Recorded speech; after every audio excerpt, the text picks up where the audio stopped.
Good evening, everybody.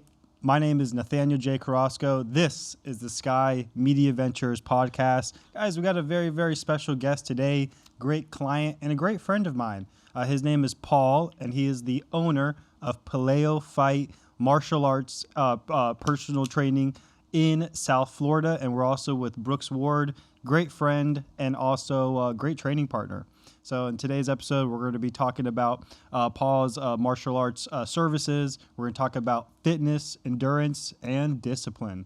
Guys, welcome to the Sky Media Ventures podcast. The pleasure's mine. I'm very, very happy to be a part of this podcast. And it's about time that we met, Nate. We've been working with each other for about, 8-9 months now. Yeah. So almost a year that we've been in contact, FaceTiming each other. Working with my business, and I'm very pleased with the results of Sky Media Ventures and what you've done with my business. I'm very, very pleased. Paul, thank you so much. Well, we were referred by your good friend, Brooks. So, Brooks, you connected us together.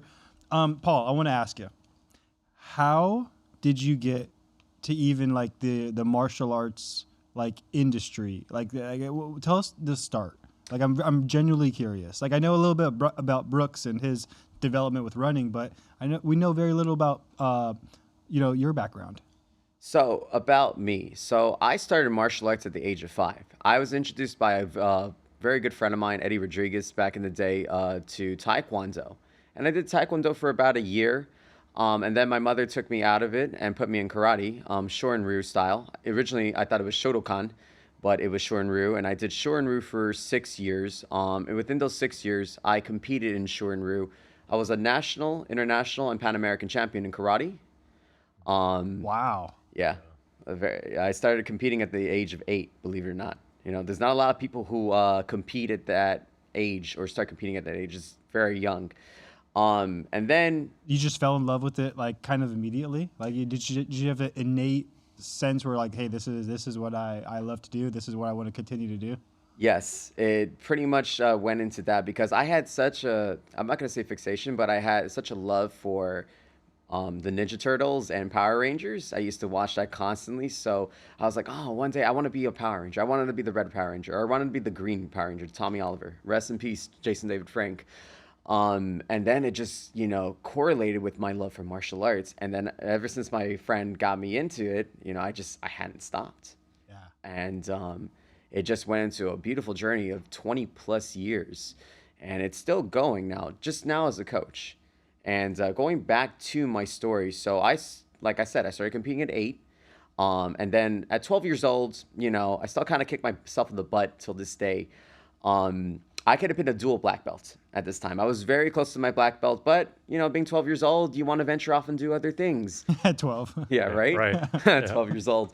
And then I got into wrestling, and I competed throughout middle school in wrestling. I was going to wrestle in high school when I went to Coral Gables Senior High, but just MMA caught my attention. I started watching the UFC, and I fell in love with MMA because one of my idols, Georges St. Pierre, was one of the first fighters I ever saw fighting Dan Hardy.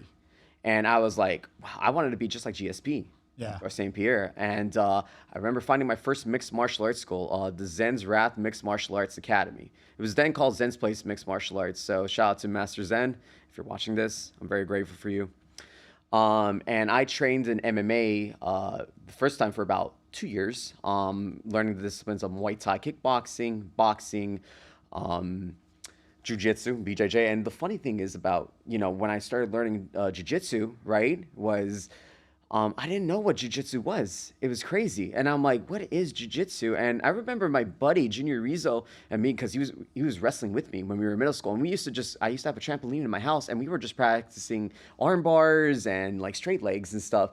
And because we also had an obsession with WWE as well, World Wrestling Entertainment. Yeah. And still, I'm a big, hardcore, passionate fan of the WWE, by the way, and professional wrestling in general. I like the business side of it. The Netflix recently has a documentary with Vince McMahon. Right. I kind of like the business side of it. Yeah, with the documentary about Vince McMahon. That's a very good one. I saw the whole thing. My goodness, it's just insane how he just started, from the bottom and then just took over every single territory, buying every single one. NWA, What else? Yeah. Right. There was different wrestling territories Right. across the United States. Yes. Then Vince McMahon takes over, the company of WWE from his father, and then has a vision of being like national, and all these territories, they're respecting this invisible boundary. And then Vince McMahon's like, hey, this is capitalism. I'm competing against you. We're going to go into all your territories, right? Correct. Kind of That's exactly what Vince did, and Vince took over every territory from Ohio to the NWA, which he acquired so many different wrestlers, and then so many different wrestlers actually wanted to join the WWF back then. That's what it was called, the World Wrestling Federation, right? Until, of course, the World Wildlife Federation filed a trademark, and they were planning to sue then the WWF, because they were like, oh, that's our initials and stuff. You can't have that and whatnot. So then that's where Vince was like, okay, we're going to change it now to World Wrestling Entertainment, the WWE now, right? And now it's just simply called the WWE. Even though old school fans like myself, like you and Brooks, we call it the World Wrestling Entertainment. WWF. Well, and yes, WWF too. Yeah, If we grew up like in the Attitude Era, I think because all of us were like 90s babies here. So we all grew up like in the Attitude Era, yeah. Yes, the Attitude Era, right? And then Attitude. Guys, you have to watch the show Vince McMahon on Netflix. It's a great documentary, especially if you're a business person or if you just want to learn more about that whole culture. Because WWE, like that, had a huge influence on the culture of America. If you think about it, there's sports and then there's World Wrestling Entertainment. Like, it's different than sports because it's a choreographed kind of play, but it's just it's America. Hulk Hogan. Hulk Hogan, The Rock, John Cena. Oh, R.I.P. Rest in peace, Hulk Hogan. Rest in peace, Hulk Hogan. Real quick, how did you guys meet? I know you guys are like friends since high school or something like that. But yeah, we're all like very dedicated to our craft. And Brooks just won a race recently, running like a 17-12 5K or something like that. 19. Oh, I'm sorry. That's pretty good pacing. Yeah. So how did you guys meet, and like what kind of similarities did you guys have? You want to explain it, Brooks, or you want me to do it? I'll start it. So basically, we met through a friend that went to South Miami High. His name was Jonathan, and Paul was going to Coral Gables High, and we met through that friend. I remember the first couple hangouts. I was a runner, he was a fighter, and we just kind of bonded over that discipline. And did you guys really in the first part of your guys' friendship? There was a respect thing. Like, hey, Paul respects Brooks. Brooks respects Paul because you both were athletes in your own discipline. Correct. Right. Sick. I love those kind of relationships. Mm-hmm. That's awesome. Okay, so then, and so you guys met in high school. Gotcha. Paul, when did you decide to start Paleo Fight Fit? Okay, so you've been training in martial arts for 2 decades. When did you decide to say, hey, I'm gonna make this a business? So when did I start to make this the business officially? So after my last fight in MMA, I went to Italy. Which was back in 2019. Okay, gotcha. Right, 2019. I went to Italy for a little bit, and I had left my job as a taekwondo instructor because I had a professional falling out with the individual that I worked with. So went to Italy for a little bit, and then I get back from Italy, and I got a job in a law firm, right? That was right by my house, right? Wow. And I was originally a legal assistant in training in that department, but then they moved me over to the mailing department, and just after a couple weeks, just back and forth, they didn't know what to do with me, so they fired me, right? And I said, you know what? I'm not going to take this disrespect. As soon as I walked out the door, I said, I'm going to start my own business. And I was like, let me see who I can hit up, right? Let me see what former clients I can hit up. And then I just started from scratch. I started hitting up former clients that, loved me when I was teaching their kids in Taekwondo. So I got a few kids from there. And then I jumped onto Thumbtack because I noticed my dad would use Thumbtack. Mm-hmm. And I was like, okay, let me play with this. So I got a few clients off of Thumbtack. But then the pandemic hits, right? So then I'm like, okay, what do I do? The world's shut down. 6 feet. Everybody has to be 6 feet, from each other at that time. Yeah. And he's and he's a martial artist, martial arts instructor. Exactly. Right. And what was I gonna say? Yeah. So, This job fires you. You decide you're going to start a business, your business. So now you're hitting up your contact list. yes, correct. And people are saying, "Hey, we'll give you a shot," or Yeah, exactly. And they said, they're saying, "Oh, we'll give you a shot." And some people loved it, some people couldn't really do it at the time, even though I just started very, very low with my prices. And then, like I said, the pandemic hit, and I was like, "Okay, what do I do?" Right? Surprisingly, though, I got some clients in the pandemic. I did. I got a few clients to work with me, but I had to, give discounted rates because of the situation going on. Right? And then ever since then, I just said I'm not going to give up. And from that point on till now, Puleo Fight Fit has grown. It's gotten stronger. Now I'm establishing uniforms. I'm coming out with new rash guard sets and more stuff. And then eventually it's going to lead to me inevitably getting a spot in Miami. Yeah, well, I've loved it. I love your guys' brand, your guys' logo, your guys' everything. It's very, very cool. Thank you. And I'm glad that we were able to build you a new website and everything that really reflects. Yes. This year we were able to do that for you, which was very, very cool. Mm-hmm. I want to talk about the discipline that runners have to go through and that martial artists have to go through. I feel like I watch a lot of boxing movies where there's a scene in the boxing movie where the boxer's running. Right. It's always Rocky. like wrestlers and boxers who are also runners. Yeah. So. Tell us about some of the discipline that you've had to learn over the last couple of decades. Maybe better question: if somebody wants to be a fighter or they want to learn martial arts but they really haven't learned before, where could they start? Where could they start? So yeah, I'm sure you get a lot of potential customers that call you and say, "Hey, we've seen your services online, or we've heard about you. We got referred to you." But I'm brand new. I don't know nothing about nothing. Right. I've had clients who first timers like that, right? So I usually just tell them to come in, right? And I evaluate them to see if they're fit for my martial arts program, because it's so important as a coach to bond with a student, right? Because if you're not bonding with the student, then the relationship it's not going to be impactful towards them. And it's so important to just establish constantly, throughout the training, once they sign up, to just understand what they need, what their needs are. Sure. Right? It's so important, and to see how they feel, how they act, how they react to certain things, right? And then going off from there, whether they want to fight or not, right? That's entirely up to them. You hit the nail on the head. Sorry to interrupt. You hit the nail on the head. Seeing if they're a good student, to see even if they would be a good student, versus okay, they've hit me up. How do I get them to become a student immediately? It's like, Right. Hold on. First, you got to vibe them out. You got to ask them questions. You got to figure out what they want before you're bringing them yes as a full-time student. Exactly. Yeah. Because like I said, not every student is going to fit into your program, right? And of course, it's nothing personal or anything of that sort, but it's just more of okay, are they disciplined enough to do this?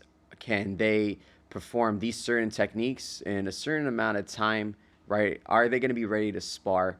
Are they going to be ready to fight, right? It's so important to see those things, because when going to preparing a student for a fight, or preparing for a fight in general, like myself, you got to make sure you're just training every day. It's a lifestyle.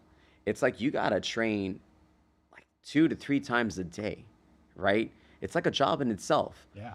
And there's a lot of sacrifice from your social life, from your girlfriend. From fun.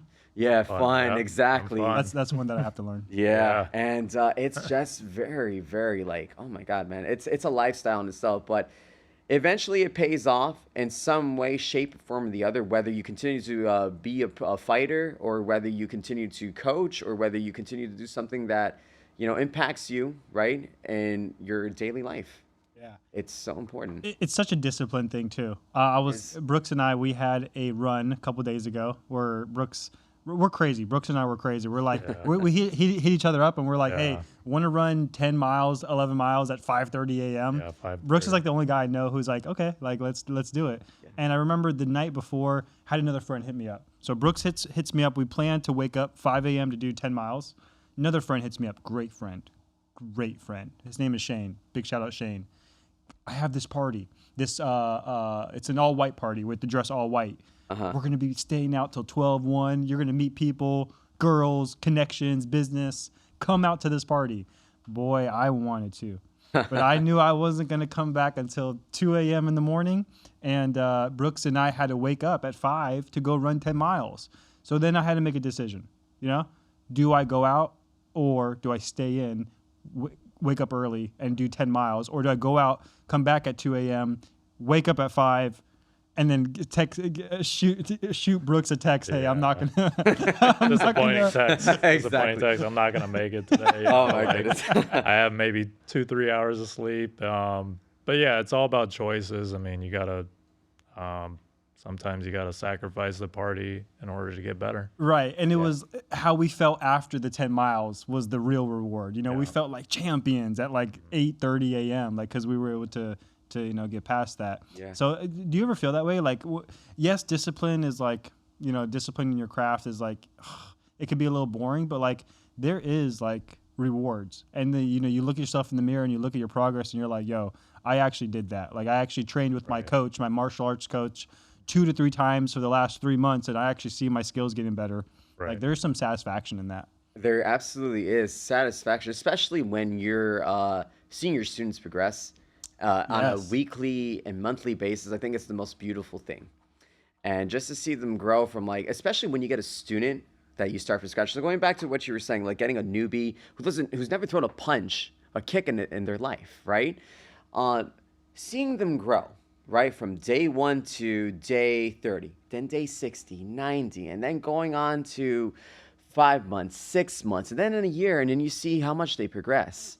It's just amazing. I've had so many students, that they started from scratch and they're just like looking like straight killers. Wow. Yeah. When they spar, when they move, it's a beautiful thing. I want to hear about some of your success stories with some students. Do you have like 1 or 2 students that like stick out from your like mind that like that you've had like really good results with? Yes. So one of my students, Willie, actually, shout out to Willie. He's training over at my affiliate school, Atlantis Jiu-Jitsu. Shout out to them. AJ, love you, bro. That's my big bro. Right? Just a good shout outer. Everybody's gonna watch the video like, wow, this Paul guy. Yeah, of course. You got to show love to everybody who's supported you, even from the beginning, right? Sure. So I shout both of you guys out too. Yeah. Absolutely. Thanks. So Willie, one of your students. So Willie Matila, yeah, and to see Willie grow, right? Because I also do financial consulting, right? Okay. So I brought Willie on board with our company Primerica, right? Shout out to Primerica as well. And just to see him grow from day 1 and just seeing him like starting as like a very insecure kid, he doesn't know what to do in life, to becoming more secure. He's doing jiu-jitsu tournaments constantly. He's trying to, perfect his craft with me, perfect his craft at, Atlantis, where I also train at. It's an amazing feeling. It really is. Nice. Mm-hmm. So Willie, good job, Willie. Yeah, very good job, Willie. William Matila, right? You also said something that was important to me. It's good to measure our students' success, and like I'm in business, so it's good to measure my client's success versus having the mindset of, okay, they became a student of my martial arts school, they're paying us, that's success. It's like, no, you have to think about their own development, right. And if they develop really well, then everything else is going to follow.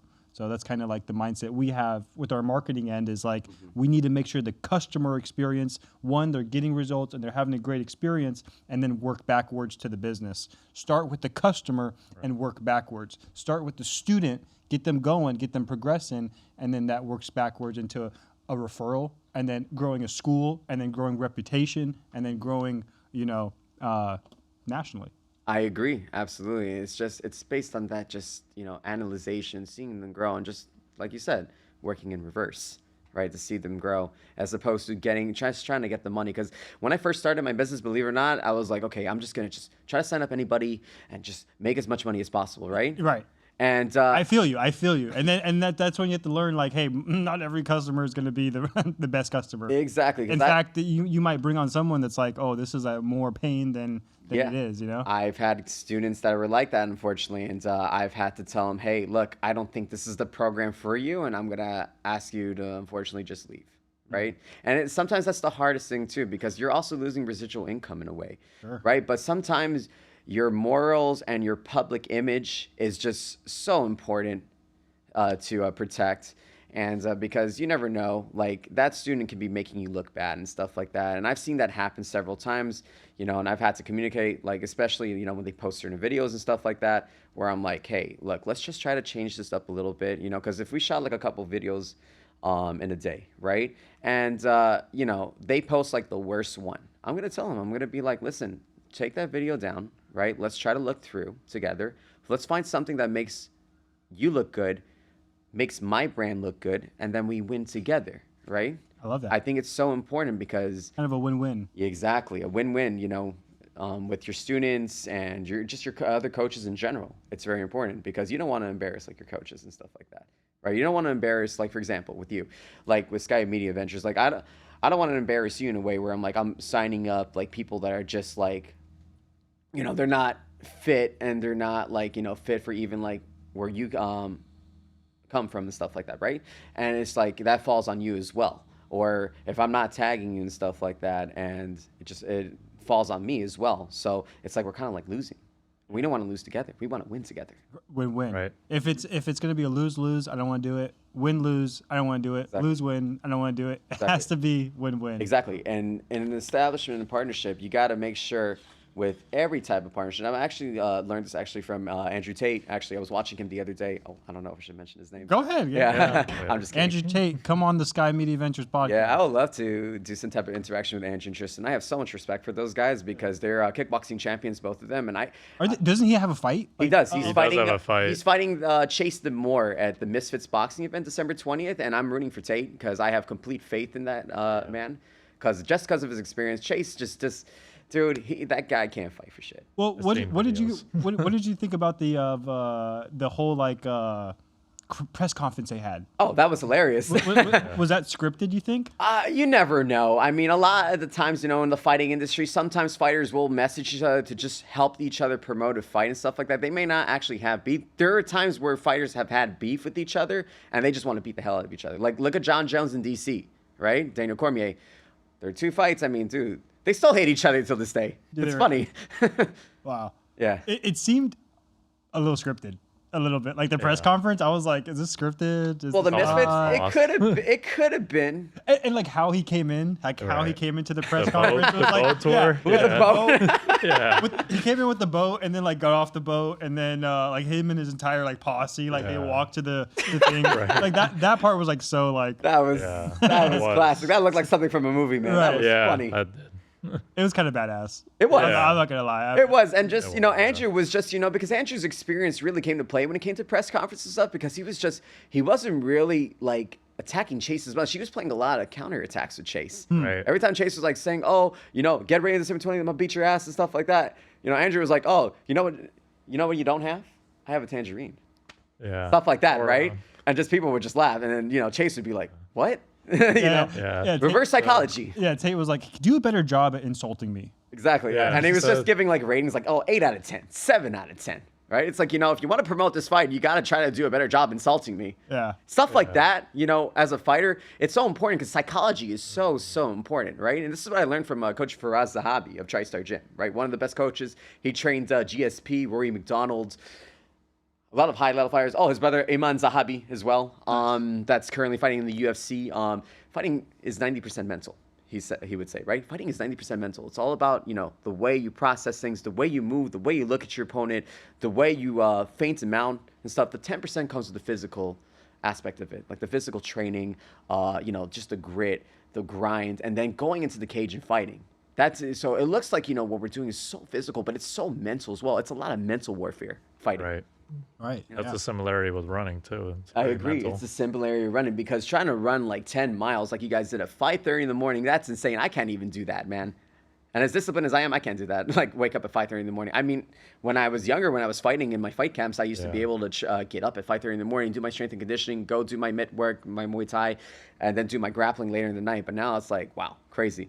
I can be as disciplined as I can be, you know, but things change sometimes. Brooks, we've gotten to the point where, I mean, I have to get a little bit more fit again because, you know, my fitness has been going like this. It's starting to get more consistent. But Brooks was just telling me this weekend, he's like, dude, 10 miles is nothing. It's like Yeah. it's like 1, 2, 3. Yeah, 1, 2, 3. Let's And go. then we're going to the gym afterwards. Yeah. We're going to the gym afterwards. Yeah. You know, An hour, we're you at the know. gym. We're at the gym lifting like little weights. People are looking at us, and we're like, "Hey, we just got done running close to a half marathon." Of course, because when you do endurance-based training, like what we do with fighting and running and stuff like that, we're not going to be able to lift like heavy and stuff like that. No. It's because our bodies just weren't, especially like, for example, like if I did like 10 rounds of sparring, right? 10 rounds, 10 3-minute rounds, 4-minute rounds, whatever it was, right? If I have a strength and conditioning session, I'm going to make sure I go light. If I do my strength and conditioning before, right, and it's a heavy strength and conditioning session, I go light with my training. I'll do a lot more drilling, simulation sparring, meaning just like reactive sparring and stuff, not full on sparring, just working on certain techniques and certain reactions to get the eyes mobilized and moving, so then you can see how to work your opponent's timing and accuracy. Yeah, you're absolutely right. Brooks, you do a lot of speed and strength stuff as well. Yeah, I try to do strength a couple times a week in the gym, and then speed workouts that, Coach Ward has been doing my training, which I'm very grateful for. Coach Ward? Yeah, 2 speed workouts a That's week. your father? His father, yeah. Hall of Famer, by the way. Yeah, Hall of Famer, former president of Hall of Fame. Wow. Been running all his life as well, but yeah, no, his programs are very consistent. It's 46, 48 miles a week. Yeah, two speed sessions with a day at least in between, and then your easy long runs. How special is that to have your father as your coach? It's very special. It actually started out that way. He was my coach for even other sports like softball or not softball, baseball. Baseball was big. And just being first coach for everything. Dude, I love that. I love that. What's one of the toughest workouts that I want to hear both of you guys. I want to hear both of you guys' answer on this. What's some of the toughest personal training workouts that you undergo? What's some of the toughest running workouts that you undergo, Brooks? And Paul, please go first. Okay, so when we talk about personal training, are we talking about like strength and conditioning, or are we talking about like combat related? Let's do both. Both. Okay, so I would say in terms of personal training, I would say anything that is related to the fight, right? So any type of explosive-based workouts such as deadlifts, clean snatches, band work, sprints, sprawls in between, kettlebell run workouts, right, are very, very tough on the body, especially because you're getting ready for a fight. So training for a fight is so different than just training, just in general health and fitness. Yeah. You gotta... Same thing with running. Running is so different than racing. Yeah, it is. Running and racing are two different things. Yes, Yeah. Like agreed. you said, training, going to see a martial arts trainer a couple times a week, but then training for a fight. Yeah. These are two different mentalities, It's two different two different- activities. Yeah, You know? it's two different mentalities. Because when I train people for just general martial arts training, I'm a little bit easier and a little bit looser. But if you're preparing for a fight and stuff like that, I'm gonna treat you the same way my coach is treating me, to get me ready and get me over prepared. Not just prepared, over prepared, to make sure when I get in there, I'm ready to go. Win, lose, or draw. Whatever the outcome is, I get experience at the end of the day. But I went in there knowing that, okay, I trained my ass off. I got in the cage. I fought my fight. And boom, right? We move on to the next one, win, lose, or draw. I like what you said, being prepared. Mm-hmm. One of my favorite sayings, it's better to be prepared for an opportunity than to have an opportunity and not be prepared. I agree. Because then 100%. you're gonna be SOL in the middle of it. Right. Yeah, definitely. Yeah, no, mentally and physically prepared for sure. Brooks, you have a race coming up. We both have a race coming up, the Palm Beach Marathon Relay. Right. What did you do last year, and what are you wanting to do this year? So last year was the first leg. It's a 7.8 mile leg. Last year I did about an average of 6:09 pace. I don't remember the exact time. 6:09 for 6:09 pace for 7.8 miles. Nice. Are you still doing that leg? 7.8. Yeah, I'm gonna still do the first leg this year, since I ran the 33 and 10K. It's like 5:52. I should be able to do. I want to do 6 and under. Or that Under 7.8. 6 minute pace. Yeah, under 6 For 7 pace. miles. For 7.8 miles. For under 8 miles. Yeah. I think you'll do it. I think you'll do it. I mean, I have carbons faith in will help, Brooks. and training. You've seen this guy run for the last 2 decades. Oh, yeah, and I ran with him. And mind you want to hear a funny story, actually? Yes. Me and Brooks, when Brooks was living in Miami, right?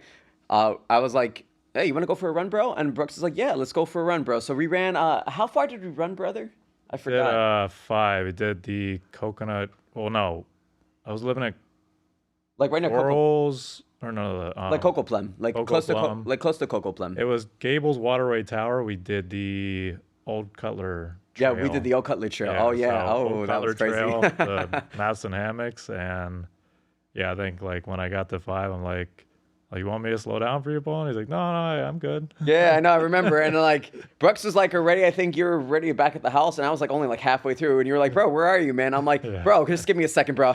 Hold on." You know. And I was like, "Wow, this man just killed me in running." Well, you were in his house. When Brooks is in your house, it's gonna Oh, be yeah. different. Yeah, Yeah, definitely. no, I've done a training session with him. He took a training session with me. He loved it too. And then he realized, like, wow, okay, this is your house. And then when I went in his house, I'm like, okay, I'm the king over here. And then when he came in my house, he was like, oh, you're the king of this field, right? Yeah. But that's how we get better with each other too, right? And it constitutes to fighting as well. Like mentioning AJ, right? AJ, who's one of my oldest training partners and one of my very closest friends, best friend in the martial arts industry. We were training partners. We met as kids and as teenagers, right? We met at the same time, I believe, when I met Brooks. And we used to help each other out because he had very good grappling. I had very good striking, right? So every time we would work with each other, my grappling would get better. Every time he worked with me, his striking would get better. But that's how we grew and we understood each other. And that's just how our relationship just bonded over time. And then we've cornered each other. We've helped each other out. A lot of things business-wise as well. You guys both sought to understand each other, and you learned from you didn't know much about fighting, you didn't know much about running, but that's the exchange of information and knowledge. Right. Exactly. The exchange of relationship. information and knowledge is so important in a relationship as well. It's so important. So whatever you do, like going back to the mutual beneficial partnership, right? It's so important. Like going with what Andrew Tate said, whether you are dating someone, whether it's family, whether it's friends, there has to be some type, or business, there has to be some type of understanding, right? Where it's not just one person's doing a lot of the work and one person's only doing a little bit of the work. It's got to be 50-50 to make it work. Because 50 plus 50 is 100. Yep. You know, there's the math, right? And if one person's like doing 90 and the other person's doing 10, right? Like that goes for relationships as well, right? In the dating game too. If I'm dating a girl, right, and I'm giving 90%, but she's only giving me 10%, like, is the partnership gonna work? Is it gonna work out going forward? No, it's not, because I'm giving the majority of my all, but she's only giving me very little. And that's the problem in Miami, because Brooks knows this as well. Yeah, the dating game's a little Dating tough in down Miami there. is terrible. It's very, very bad, right? Well, I hear all these influencers doing street interviews, and they're always like, the girls are like, Retarded? they're like, They're like, not- I don't know. Maybe it's a different type of. Yeah. Well, everybody's different. Everybody's Yeah, of different. course. So you can't just like categorize every female in Miami, Yeah. Florida is this type of way. No, I'm sure there's females and males everywhere who are Right. difficult to work with. But Yeah. I kind of dating. I think dating nowadays in general is Right. just a different than how it was 15, 10 Oh, years ago. yeah. Yeah. You know, with And social media, course. the internet, but then also like you said, like you have to have that give and take. Like if you're given 90 and they're given 10, then you ain't gonna feel work. like you're overworking and you're like, what the heck? What's Exactly. going on? And it constitutes to just everything in general with what you do with family, friends, partnerships, Business, yeah, business. sure. Exactly. It just, you have to, have that mutual respect for each other to work with each other. Hey, if you're putting in 10% in your business, but you're wanting 90% to come out, your deposits aren't equaling up to your withdrawals, It's not. Your ROI is not going to be as good. Your ROI is not going to be as good. If you're giving only 10, you got to give it your all. You got to give it 100. Paul, I want to ask you something. Talk to me. Somebody's watching this and they live in Miami, they live in Coral Gables, they maybe are interested in hiring your services. If you had to, if someone was interested in your services, how can they find you and where would they start? So, how do we start, right? So, look me up on Instagram, right? I have two profiles, Paul Puleo MMA and Puleo Fight Fit Martial Arts.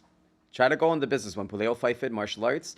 You can also go on my website, puleofightfit.com, right? We're listed as puleofightfit.net, but we just officially bought the domain to puleofightfit.com. So you're more than welcome to go and click .com, and it'll go straight to the .net site.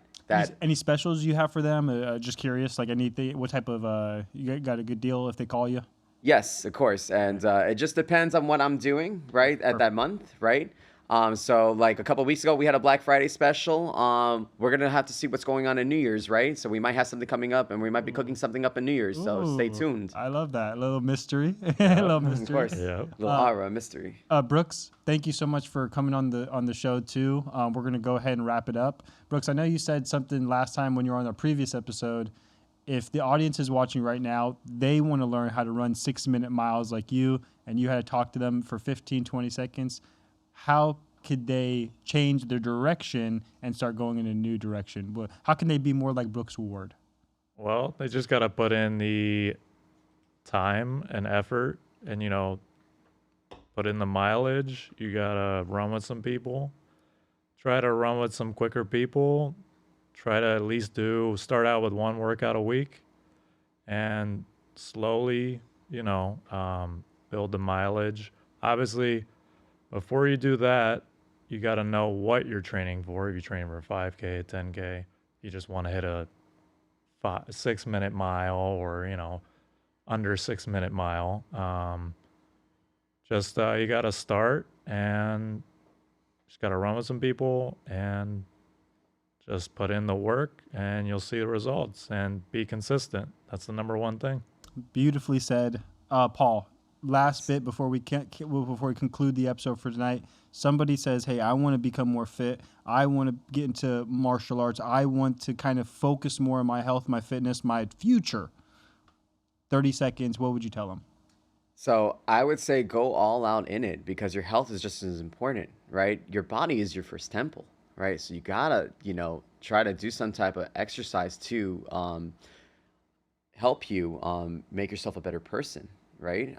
If you don't, then you're just gonna destroy your body systematically, and you don't want to destroy your body systematically. You want to build your body systematically as much as possible through health, through nutrition, to whatever you want to do. If it's not martial arts, it could be running, it could be football, soccer, boxing, whatever type of sport it is. Have some type of activity, right? Or just working out in general just to keep you healthy. It's so important because your body is your first temple, like I said. And if your first temple, right, or excuse me, your body, right, the first temple is not functioning properly, right? How are you supposed to be able to function with your other daily living activities? It's so important. Exercise, guys. A lot of people, we're going to conclude, a lot of people exchange, in their early life, they exchange their health for wealth, and then they get older and they're trying to exchange their wealth for health. So I think focusing on that health point, like you said, is very important. Yes. Yep. Guys, this is it for our show for today. Thank you, Paul, owner of Puleo Fight Fitness. Thank you, Brooks Ward, for coming on the show. We only invite people on here who have done extraordinary things and are examples in their life. You guys exemplify that. Thank you for being on the platform, and we look forward to you guys coming back on in the future. Thanks for having me. Yeah, thanks for having me, man. And I'll be very honored to be back on the show. This was an amazing experience, and thank you so much, my friend. Blessings, always. Well, guys, thank you for watching the show, and don't ever forget, we always say, sky's the limit. We believe in you, and you got this. Have a great night. Bye-bye.